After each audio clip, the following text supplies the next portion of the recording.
ఇలా ఏం చూసావా? అసలు అప్పు చేయకూడదు. అప్పు చేయని వాడు అధిక సంపన్నుడు.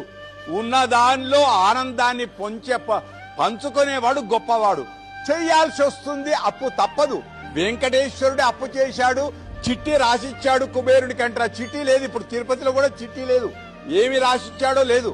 కానీ అప్పు చేయడం ఎంత చేస్తున్నావో అంతకంటే ఎక్కువ సంపాదించాలి. బండి కొనడం గొప్ప కాదు, బండికి ఉండే పెట్రోలుకు డబ్బులైనా నువ్వు సంపాదించగలుగుతావా? భార్యను పెళ్లి చేసుకోవడం గొప్ప కాదు, పెళ్లి చేసుకున్న భార్యను పోషిస్తావా? నగ ఇస్తావా? దండ కొనిస్తావా? 3 దండ అంటే గజం దండ కొనిస్తే భార్య ఉప్పొంగుతుంది. అప్పు తీసుకున్నవానికి వెంటనే 2 రోజుల ముందే అప్పు తీరితే ఆనందపడతాడు. కనుక మంచి రోజుల్లో అప్పు తీసుకుందాం, మంచి రోజుల కంటే ముందే అప్పు తీర్పేద్దాం.